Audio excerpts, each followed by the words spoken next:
It's time to sit down and relax for the good, the bad, and the sequel Q&A with your host, Doug. Hey there, Doug here. So as we continue our scary sequel month, we have one of the pillars of horror this week. And that is a gentleman who played Leatherface in Texas Chainsaw Massacre 3. Of course, I'm talking about R.A. Mihailoff. R.A. was one of my really early interviews. So editing this week was kind of a reality check, like how nervous I was in the beginning talking to people, but still, I was really lucky. I was able to put him at ease, and he really opened up. He had some amazing stories about license to drive as a tow truck driver, so he had some cool stories about working with Corey Haim. He talks about his stint as a professional wrestler, which is pretty awesome. He also has some amazing stories, really just getting Leatherface and then working on a lot of amazing horror films after that. All right, I think you guys should just check out the interview because R.A. is one of the coolest guys I've ever talked to. Enjoy. I'm doing good, man. How are you? Pretty good. So I've only talked to Judy through email, but she seems like one of the nicest people. Is that right? Oh, she's a doll. That's awesome. How long have you been working with her? A couple years now. Oh, okay. Yeah. Great. Let me amend my speech a little. She's a doll as far as personality goes, but she's a shark when it comes to business. Oh, okay. Well, that's a good. Those are two great personality traits to have. Yeah. Oh, it is. It's a good thing. Yeah. Well, great. Well, thanks so much for taking the time. So I just like to be able to just talk to people that are in movies that I've enjoyed, and what we do is we talk about movie sequels and just what goes on with them and things of that nature, really. And so where's your story begin? Where'd you grow up? Well, I grew up in the East. Okay. I'm from Jersey, so. I grew up in Pennsylvania, but Oh, okay. it's so far from Jersey that it's like, I grew up in the country. But I've been in, even though I have heard that they call New Jersey the Garden State for good reason. I guess there's a lot of farms and woodlands and stuff out there, right? Yeah, most of the state is pretty much that. It just gets that whole Atlantic City and like Hoboken from Sinatra, so everybody thinks that's all of New Jersey, but no, it's mostly like farms and mountains pretty much. Yeah, exactly. I'll tell you one thing I like from New Jersey is those Italian hot dogs. Yeah. Now the food-wise, like I've moved around the country before. Definitely the food is it's got to be something with the water when it comes to like the pizza dough and bagels. So yeah, like Jimmy Buff's, those hot dogs. Oh yeah. Yeah. Oh, I love those. I actually took the director Adam Green, to Jimmy Buff's. Oh really? Yeah. That's wild. Yeah. So how did you get into acting? When did you, especially you said you grew up in the country, was there something you saw on TV that drew you to it, or? Yeah, pretty much. I think, I mean, that's pretty much right on hit the nail on the head. Yeah, man. I used to watch everything on TV, man, and was there an actor in particular or a show in particular that you're like, oh, I want to do this? Okay, when I was when I was a little punk kid, I liked everything, man. But here's the deal. My dad was a steel worker. He made pretty good money, so they would buy me nice presents, and I had a costume for just about every show that was on TV. Now remember, we only had 3 stations at the time, but still, yeah, wow. Like I had a Zorro sword and cape and hat. I had a Daniel Boone buckskin. In Flintlock. I had Knights of the Round Table. I had a helmet and a shield and a sword. What else? I had my little hobby horse. And man, I would just play along for each different show. Each different show, I'd gear up. That's so awesome. That's so cool. Yeah, So then when I got older, one of the 2 most defining influences on me were, I will never forget, we were in a Necker's drugstore. I was in a Necker's drugstore with my mother, and she was doing whatever women do at the drugstore. And I was over at the paperback rack, checking things out. And this cover figuratively leaped off the rack. And that was the Frank Frazetta cover for Conan the Adventurer. And that that hit me like a bolt of lightning. I went, what? I didn't know what that stuff was. I went, holy Christ, what is this? And so, I started reading that literature. And then, of course, the other and probably even bigger influence was Uncle Forey's famous Monsters of Filmland. I've never heard of that before. I got to look that up. Douglas, you must be a youngster. Yeah, I'm 32. Yeah, you're a kid. Okay, Forrest J. You heard of Forrest J. Ackerman, I hope. Yeah. Okay, well that he was a publisher. That was his thing.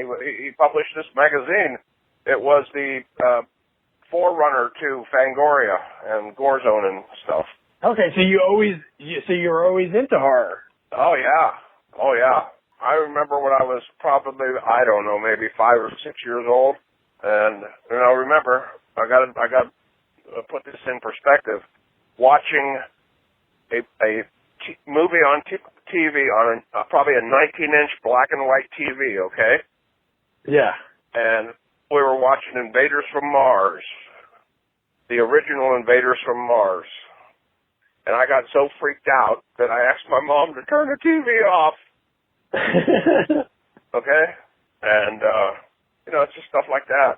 And, yeah, I remember I saw Nightmare on Elm Street way too young. I must have saw it. I had a neighbor who was older than me, and I remember watching it with him.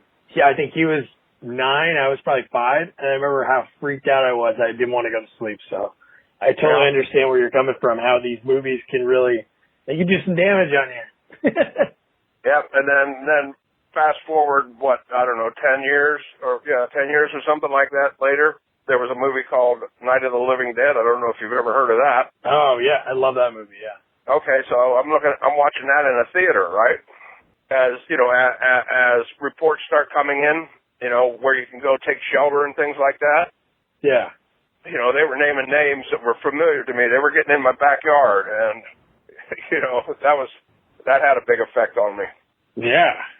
And then, fast forward a few more years, and I see this movie called Texas Chainsaw Massacre. And I came out of the theater with my jaw dropped. What did I just watch? What was the buzz like that when that movie came out? Was there like a big buzz because that was really ahead of its time when it came to gore and horror-wise. Well, yes, it was. I don't remember the buzz. I just remember, I heard about this cool movie, and I went to see it in the theater, and I've never seen anything like it. And yeah, I guess it was. I can't speak a lot about the original because I wasn't involved in it. I can only speak. I can only speak as a fan, but like I said, my jaw dropped when I watched that movie. Yeah, I listened to a podcast not too long ago, and they broke down some of the behind the scenes stuff with that movie. I don't know if you knew this or not. The opening credits when the voiceover is in, that's John Larroquette. Yeah, from Night I Court. knew that. Yep, and he also did the opening narration for our movie, I believe. Oh, he did? I just watched that. I didn't put two and two together. I think Look at that. No, I'll double check that. But no, that'd be awesome. But yeah. So now again, IMDb is never. I've been doing this probably 10, 11 interviews, so most of the time it's not right. So you tell me if this is right or wrong.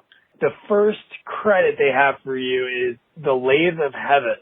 That is a correct statement on your behalf. Okay. And where was that filmed? Were you still in Pennsylvania or already out? No, that was Dallas Fort Worth area, and that particular movie has the distinction of being the first made-for-TV movie on PBS. Really? Yes, and as you probably noticed in the credits, Bruce Davison was the star of it, and Margaret Avery, who was one of the stars of The Color Purple, was in it. Yeah. She was delightful. Oh, wow. And then Kevin Conway. And it was a pretty cool little project to work on. That's pretty awesome. How'd you end up in Texas? I'll tell you. I got hired to work on in an outdoor theater in the inaugural season of an outdoor theater on Galveston Island, and which was cool, very cool in and of itself. That was the big. If you define professional as someone being paid, that was the beginning of my professional career. I got paid to ride horses, fight the Battle of the Alamo, and at the end of the show, I got to ride up on a white horse with the Texas flag on a berm at the back of the theater. That's so cool. Did you ride horses back in Pennsylvania? Not a lot. I had, but I got really good in Texas because we did 6 shows. We did 6 shows a week, and they'd let me take under the auspices of rehearsing and getting to know your animal. They would let me. Yeah. I have to warm up and things like that, so I'd get on my horse and ride out through the salt flats and stuff like that. And on my days off, sometimes I'd take the horse down to the beach, which was cool. But I rode in that show. I rode 6 different horses 6 nights a week. That's having to know a lot of horses. I've only ridden one horse before, and it was only like a little trot on this little like trail thing. But yeah, you must have to know each different horse and what their tendencies are. Correct. But it was fun and made me a pretty good horseman, and it was a good learning experience. I'd always wanted to be a stuntman, and that was sort of a little bit of a tease being a stuntman. Riding the horses, doing hand-to-hand battles. I got blown off the wall of the Alamo 6 nights a week, and it was fun. That's so cool. That's awesome. Yeah. So it doesn't have this anywhere. How tall are you? 6'5". All right, but excuse me. Let me amend my speech a little. I used to be 6'5", but I think I'm shrinking. Oh, well, no, that happens. That's what my dad tells me. He's been shrinking. But the reason I asked that on your Wikipedia page, again, another thing that's never right, it says actor, professional wrestler. Well, I had a very small career as a professional wrestler. That is a correct statement. Really? Okay. Was that in that area, in the Texas area, or? Oh, no, that was in Southern California. I was an AWF superstar, American Wrestling Federation. I was one of the superstars, and that organization was run by Rick Grayson, the Equalizer. What was your name in it? Brute Bronson, the Iron City Savage, 300 pounds of coiled steel and sex appeal. I don't think you know who you're dealing with, brother. That is amazing. Was there anyone else in that that went on to be in like WWF or WCW or NWA? No, I didn't. No. The bald-faced fact is I got into. I was too old. What was too old back then? I was 40-something before I ever trained for wrestling. Oh, really? Oh, wow. Okay, here's the deal. Hulk Hogan, Jesse Ventura, and I are almost all exactly the same age. Okay? Yeah. So those guys started in their 20s, and that's why they were, they're still active today. Hogan is anyway. It would be very difficult for them to take me on because it takes, 2 to 7 years to develop somebody, Oh, definitely. So if you're in your mid-40s, by the time you get seasoned and ready to go, you're over the hill. But if you start when you're 20 or, something like that, get it down, and then you're good to go as long as your body will last. So. And what year was it? What year was this? At the end, 1999. Oh, that recent. Okay. Yeah. There's a bunch of videos on YouTube. There's a bunch of videos on YouTube. I'm going to go through and try to find you later. Somewhere deep in the internet, if you Google Brute Bronson, somewhere probably about, I haven't done it in a few years, probably page 7, 8, or 9. Somebody lists me as one of their top 10 favorite wrestlers. Really? Okay. Yeah. Hey, that happens when I was younger. I loved wrestling, so I used to go to a lot of those independent shows. Yeah. And wrestling it was a lot of fun. Were you a fan of wrestling growing up? Oh yeah, absolutely. Yeah. I actually got to go to WrestleMania too. Really? Yeah. I mean, I was just a mark. I was in the audience, you know. Yeah. Where was that one again? Where was it? Yeah. The sports arena in Los Angeles. Oh, okay. Oh, wow, that's awesome. That was a really cool story. Years later, I do you remember Ludwig Borga? No.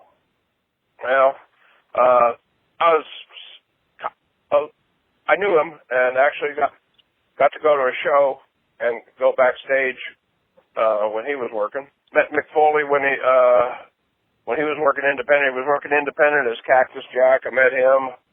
I used to train at the world famous Gold's Gym in Venice Beach, California, brother. And used to run into all the boys. That's so cool. When I first started going to the Gold's in Venice Beach, Chief J. Strongbow Jr. thought I was one of the boys. Oh, wow. Yeah. Oh, man, that is so awesome. Yeah, I will say one thing. Last thing about wrestling. I went to the same wrestling school at the same time as John Cena. Really? Even though I have no recollection of him whatsoever. Because, first of all, he wasn't John Cena then. He was the prototype. Yeah. But he was several rotations ahead of me, in the training. Yeah. So I never really saw. I don't remember seeing him. I may have, but I don't remember. So that's really cool. Yeah. So when I look at these IMDb's, sometimes I discover movies that I would never discover before. So it looks like your first movie that you had like a name was, and you can tell me if I'm right or wrong, The Danger Zone. I'm actually on the poster of Danger Zone. Yeah. No, it looks. I honestly I've never seen it, but it's on my list to watch. It looks like a pretty cool movie. It was pretty cool. Yeah. Trying to think. And one of my very best friends, he was actually my roommate at the time. Michael Seamus Wiles is in it, and like I said, we were roommates, right? And we'd gone down and auditioned together. And when you audition, they hardly ever tell you if you got the part or anything like that. But when they we didn't have agents at the time. We saw the ad, the casting notice in a trade paper, and so the calls came in.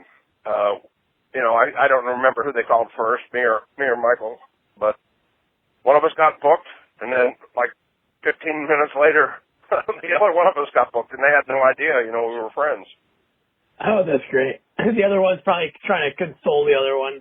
Oh, yeah. Hey, you'll get it next time. And then the phone rings. You're like, yeah. Yeah. Oh, yeah. It was cool. We had a blast doing that movie. We were up in the desert, and we stayed in Corona, California, which is out in the middle of nowhere, man. But the owner of the motel where we stayed was a biker, and I ended up buying a Harley from his cousin, and I used to go up there and hang out in Trona, and it was great, Yeah, it looks like a cool movie. I'm going to check it out. Yeah. And then one thing I actually remember you from, besides Texas Chainsaw Massacre, was from License to Drive. For $80. That was so awesome. Yeah, it was. It was pretty cool. Corey Haim was 16 when we did that movie. Yeah. And it was basically him and me. I think what's her name, Heather Graham, was there one night. I think I can't remember distinctly. Yeah, I think she must have been right. Yeah, she was right at the end of the scene, like when you were pulling off. Mm-hmm. Well, basically, like I said, it was basically he and I. And so, I had the regular, Chloe trailer on the, like the back, the ones that are all linked together. And he had a, he had a star trailer, Winnebago or whatever, and he was a cool kid. He invited me over to hang out at, in his trailer. So, that's cool. Yeah, and he was all excited. He was telling me, he just got his driver's license and he was going to get some kind of, I don't know, it was, some kind of Japanese car, and I wouldn't know the difference of those things if you pulled them in front of me. Yeah. He was excited, and it was just cool hanging out with him. And the stunt coordinator, Joe Dunn, we were sitting around talking, and I needed one more day to qualify for my insurance. And he heard me say that. I was just talking to somebody or something, and he goes, he was an Englishman. He goes, you need one more day to get your insurance? Hold on. Hey, we're going to have to bring this fellow back tomorrow. Just like that. Oh, wow, that's amazing. Yeah. And they actually let me drive. I actually drove that tow truck. Oh, okay. And that's amazing that he did that. So you had to work a certain amount of days just like on one film, and then you have insurance for X amount of time, or? No, you have to earn a certain amount. Oh, okay. And I was like, whatever. I needed to work one more day to make enough to qualify for insurance. So he heard me say that and put me on for another day. It's really amazing. That's great. Yeah. All right. And then there's some other movie. There was you were on First and 10, and there were some other shows along the way. But the next thing is Leatherface. So how did that come about? Well, I'd like to tell you, Douglas, that it's because I'm a dedicated actor and practice my craft with the utmost diligence, and that I was recognized for my skill and hired. That's what I would like to tell you. But the truth is, I knew the director. I was very good friends with the director. Oh, really? Yeah. I had done his student film at USC, and we had remained friends for all those years. And the truth of the matter is, Jeff has a great reverence for our business, and he felt like he needed to, and it was proper. He offered the role to Gunnar. And Gunnar, I was reading that. Yeah.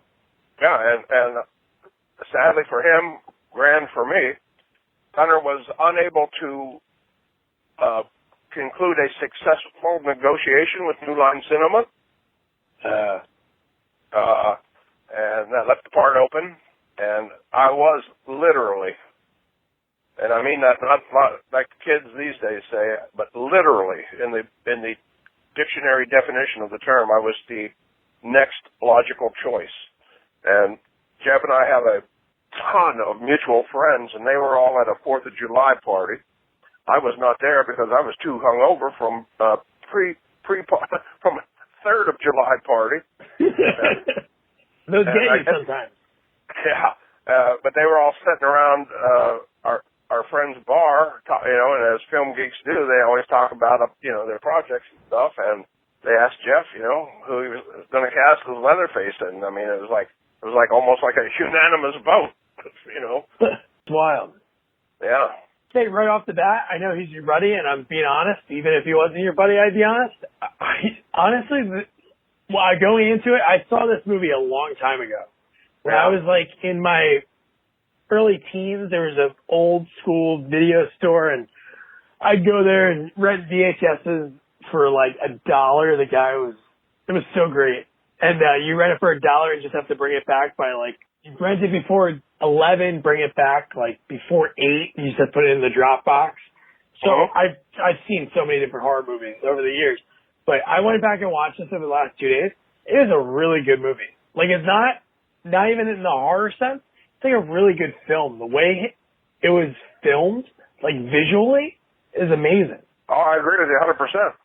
And like the shots, the framing, like everything about it was so great. Well, I can tell you from our perspective, we were striving to make the best possible film we could make. I was going to say, I was reading some things. Again, you only get the truth from people over there. So the original script, from what I was reading, that it was a lot more brutal. It had more gore. but New Line and the producers like didn't want to have those scenes. Is that right?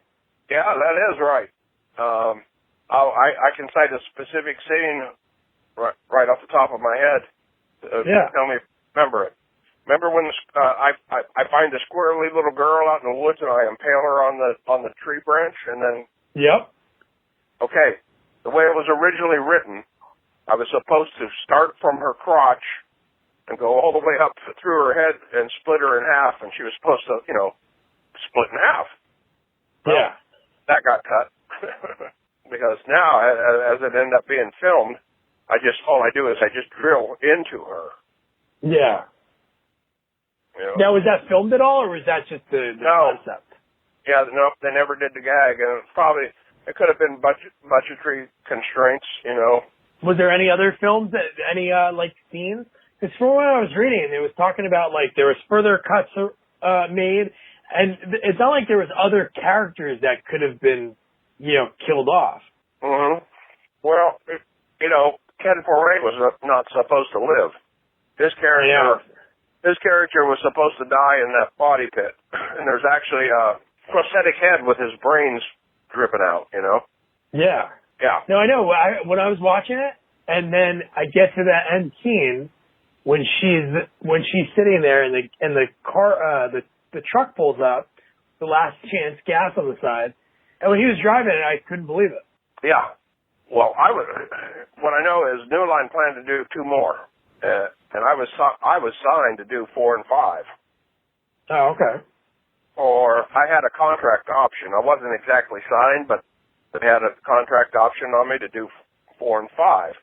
So they legally had to offer it to you first? Is that what that is? No, not even that. It's just if they wanted to use me, they had me locked in at a certain price. Oh, okay. In other words, if the movie had been a big hit and I became a huge star from the movie and they wanted to do another one, I couldn't hold them up for $1 million, Yeah. So that's how that option worked. Okay. And now, were you in that last scene? Was that actually you? Yes, it was. And Jeff didn't. Is that true that Jeff didn't shoot that? That is correct. Did you know something fishy was going on? Like when that was going on? Because I know he was your buddy.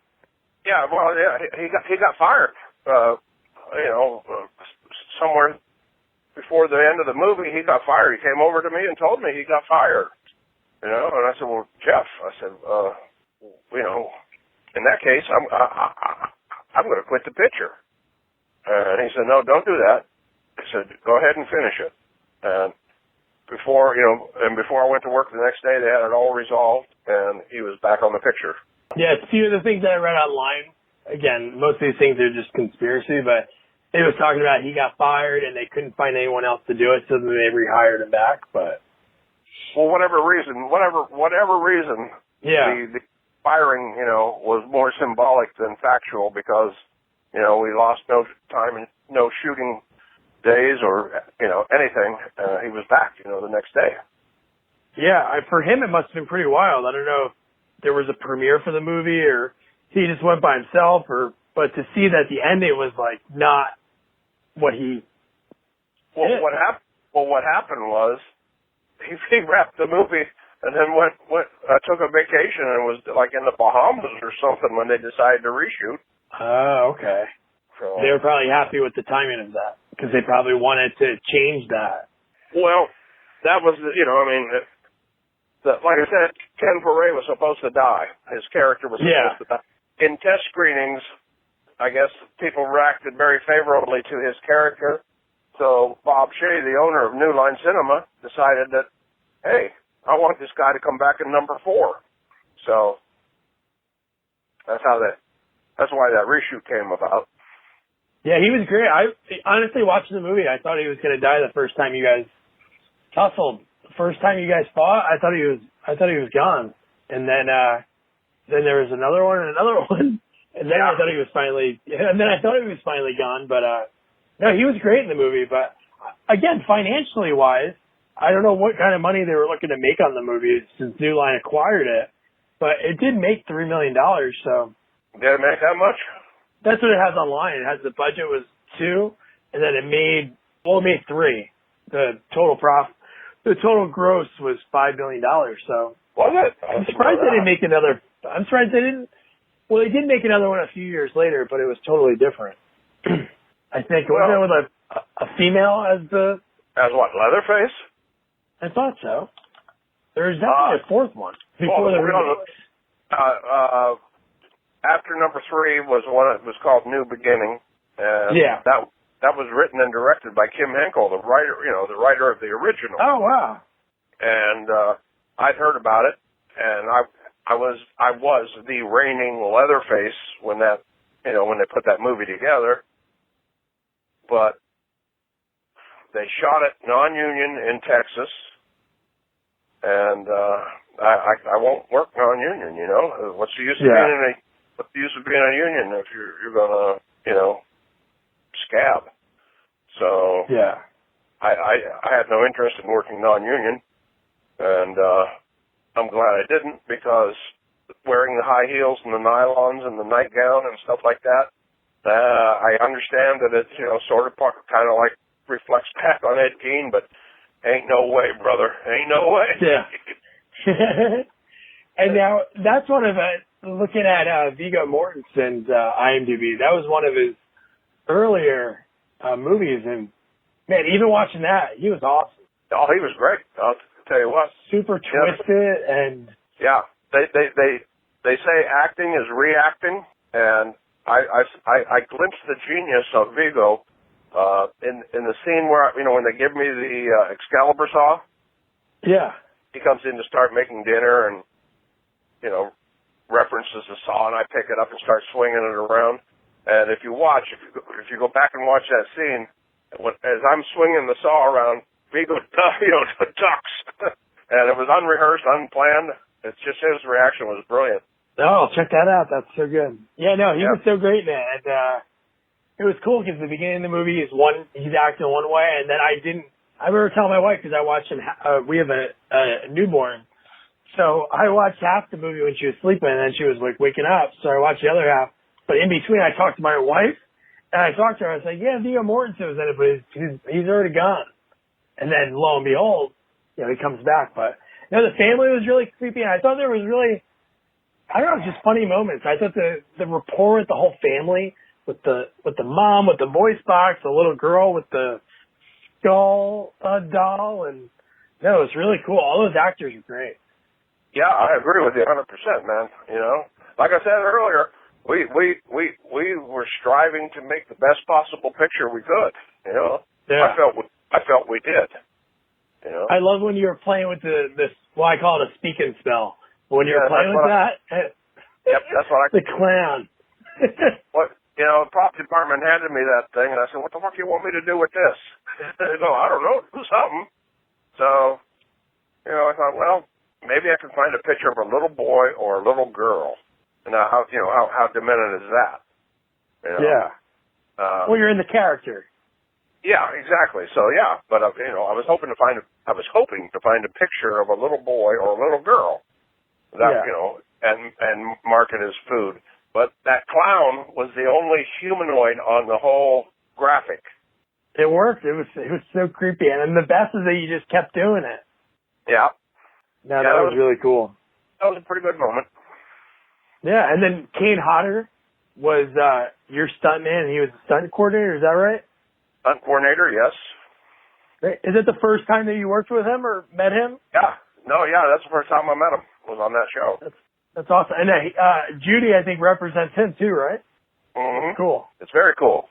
To date, Kane and I have been in 6 or 7 movies together. Oh, that's great. Yeah. Yeah, did you like pick his brain like when you first got on set? No. Oh, here's a good question. Oh, you didn't? Okay. How did you go into playing Leatherface? Like, what got, when you looked at it and you're like, this is going to be my Leatherface? Was there anything in particular that you wanted to do? Did you go back and watch the old films for a reference? Well, I was very familiar with both of the films. Seeing them in their initial releases. Yeah. I think I asked Jeff, if I should watch the other ones just to brush up, and I think he told me no. You know, I seem to have a memory of that. But the deal is, you know, you follow the script written by David J. Scow, which was a great script. You know, if you have to start with a good writer, add a good director, and a competent actor, you know, things just sort of develop organically, you know, I mean, and there's certain things when you're wearing a mask that, you know, there's certain things that you can and cannot do. When you're carrying a chainsaw, there are certain things you can and cannot do. I remember when I was in acting school studying the classics, okay, you know, one of my teachers, you know, was giving us a lecture demonstration about how props and costume inform the character, and they do very much. Yeah.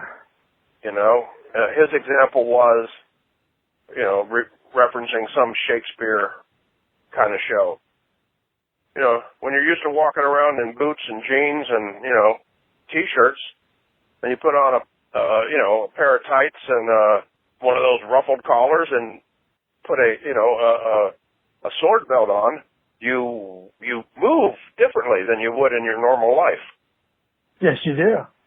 You know, and that same thing carries over into, you know, just about any kind of acting. Because, you know, there's a reason why they give Academy Awards for costume design. You know. Yeah. How long did it take to put that mask on? Not long. Good. It took us longer to decide on the overall look than it did, you know, to apply it on a regular basis. Once we, and not we, mostly the makeup department, KMB Effects and Suzanne Sanders, who was key makeup, you know, the mask the mask was actually made before I was hired for the movie. No, really? Okay. So it fit well? Did they have to resize it? Did they have to resize it for you? No. Remember, it wasn't a mask like Freddy or Jason revealed or any of these other guys. It's just a mask made up of pieces of human flesh crudely stitched together, and you know, so it didn't need to conform to my face. Yeah. And so, you know, but that was also part of the beauty of the thing. Between scenes, it tied on with, you know, two pieces of leather thong, 4 pieces of leather thong.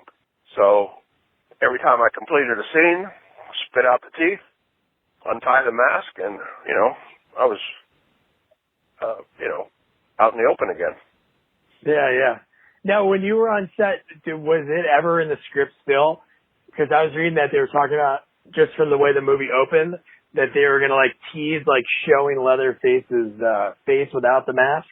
Well, there was talk about that, and then the suits, a bunch of the suits came out one night, and, I was having dinner with them or sitting with them and listening to them talk, and the consensus was that they would reveal my face in number 4.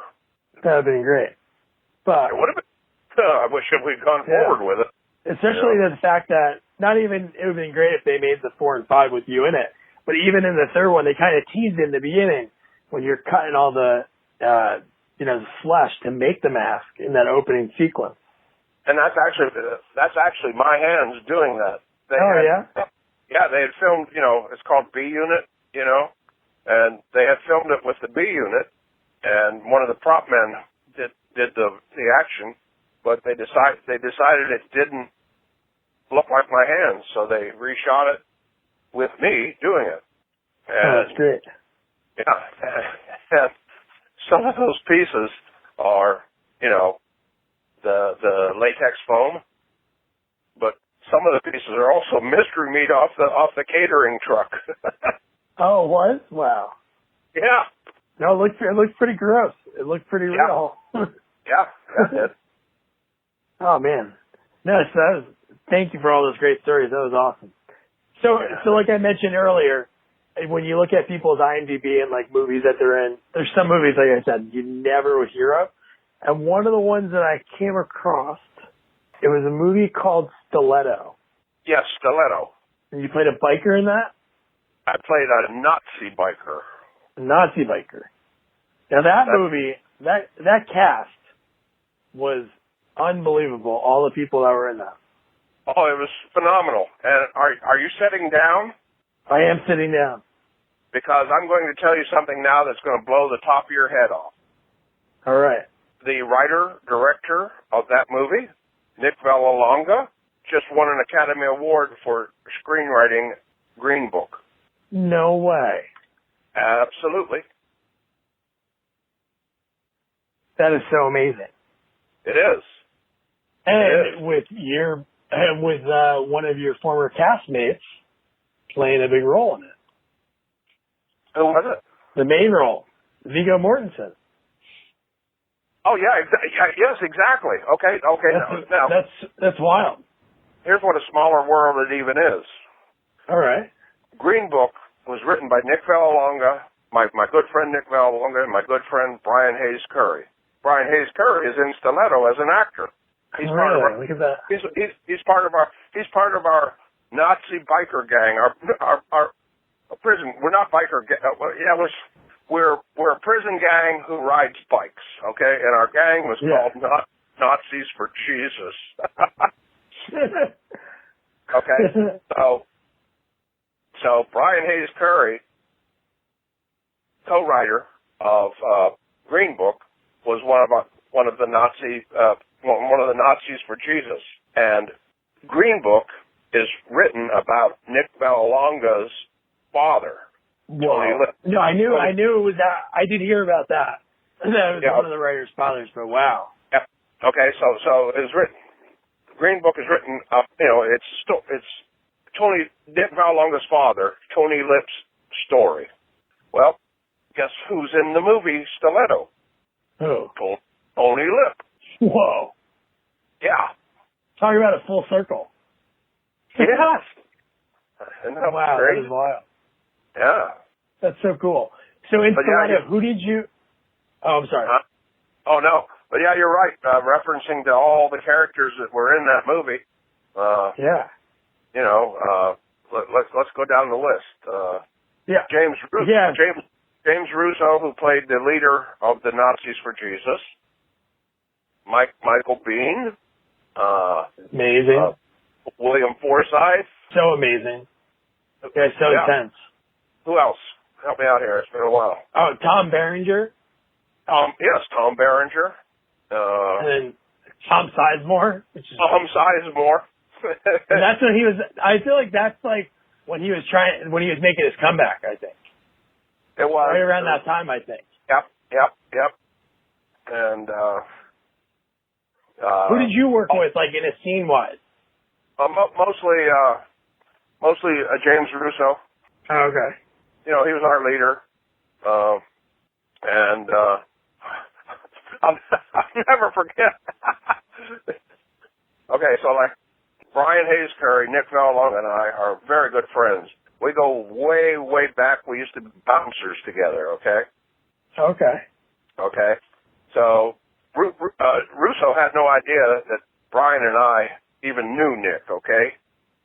So he was having a little issue with Tom Sizemore.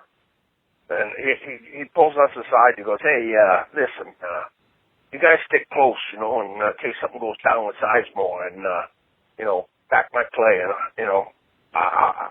I'll make sure you don't get fired or anything. Brian and I would have had to commit murder on Hollywood Boulevard in that movie to get fired, okay? Wow, that's so cool. So where were you guys down to? In California? Like when you guys worked together? Yeah, we shot that one in California. In Hollywood, mostly. Yeah, I mean, we use the nightclub stuff took place in a very popular nightclub.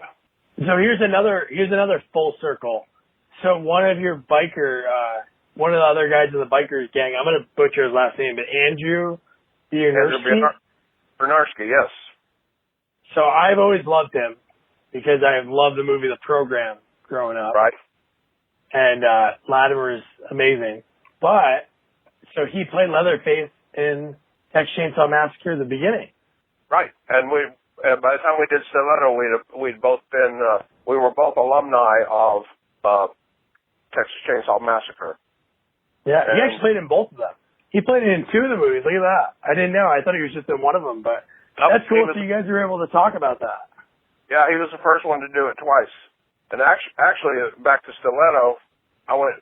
There's in Toluca Lake. There's a Bob's Big Boy. It's one of the last Bob's Big Boy, and it's kind of popular for like every Friday night. The hot rodders come in. Jay Leno and everybody, and it's like what's that movie that George Lucas did? American Graffiti? Yeah, it's kind of like American Graffiti on Friday night, But, and a bunch of my friends used to have an ad hoc gathering on Tuesday nights at Bob's Big Boy. So I stopped by one night, and out come Nick Vallelonga, Paul Sloan, who was the star and co-writer of the movie, and the producer, one of the producers, and I knew these guys. I knew Nick, and I knew Paul Sloan, and Paul had been a part of our bouncer crew years ago. Yeah. So I was like, hey, bro, hey, what's going on? Hey, what are you guys doing? Nick looks at me and says, "R.A., is your head shaved?" I went, "Yeah." He goes, "Okay, you're going to be a Nazi in my next movie." That's great. Yeah.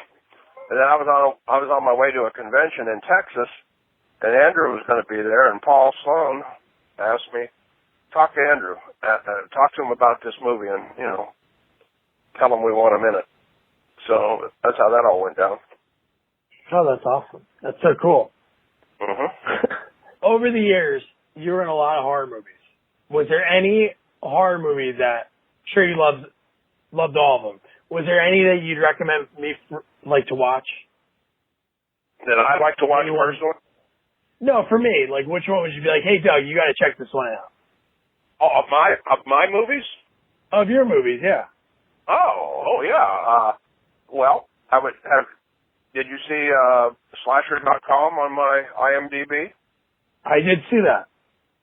I would recommend that one.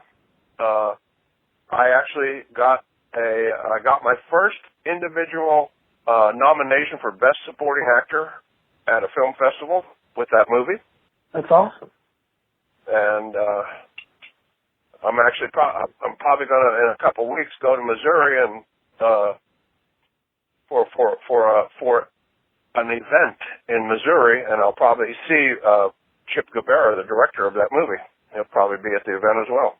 Oh, is it one of the horror festival kind of thing? No, I'm not sure what it is, but I have a very dear friend, Mary Elizabeth Berry, and she called me up and said she's having this gala event in St. Louis, and George Norrie is going to be there, and she asked me if I would be interested in coming there as well. And I would love to say hi to George Norrie. Haven't seen him in a long time. Been on his show, Coast to Coast AM. Oh, cool. So I think I'm going to do it. Yeah. Plus, I just found out, for all the years that I've been going to St. Louis, I just found out about a sandwich shop that I didn't know anything about, and there's one right down the street from my hotel where I stay. Look at that. That's sealed. Now you have to go. I'm actually a little bit perturbed that all the years I've been coming to St. Louis, no one told me about this sandwich shop. Well, you can go. You can raise some hell when you get there. I'm going to eat some roast beef sandwiches. I can tell you that. That might be the whole reason I'm going. You can turn into your Brute Bronson persona and raise some hell in the lobby. Yeah. That's so great. So here on your IMDb it says, again, these things might not be right, but it says you have a series that's coming out, 86 Zombies. Yep. That that's pending. Don't know what's going to happen with it. Okay. And what about The Fourth Horseman? That's going to, if that picture comes to fruition, that's going to be cool. It's going to be written, I think it's going to be written and directed, or definitely directed by Enzo Castellari, and it's a I see his name on there. Yeah.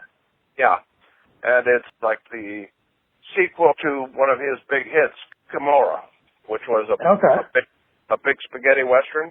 And I was at a convention in Germany in November, and I met the maestro, and we hit it off really well, and it's supposed to film somewhere in Europe, and cowboy kind of thing. I'll get to be back on a horse, and I'm looking forward to that movie. I'm that's amazing. Yeah, I'm keeping my fingers crossed. I'll cross my fingers for you too. Thank you, Douglas. Well, that's awesome, man. Well, thanks so much for taking the time. I really appreciate it. And honestly, when I go into these, I don't, because I've never met you before, and this was the most fun I had talking to somebody, and that's being genuine. And you were awesome. Well, thank you. Well, you know what? I've had a grand time too. We might have to do this again sometime. Definitely. You're the Brute Bronson. I was not expecting that. When I saw it said professional wrestler, and no, that was really cool.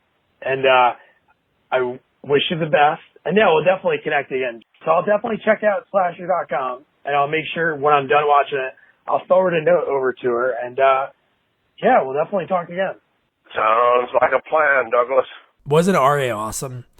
He was super humble, and just his stories about growing up as a little kid. You got this really big dude that obviously as a little kid, he's little, but he's sitting there wearing the outfits, the shows that he's watching on TV, dressed like Zorro with the mask and the sword, or King Arthur.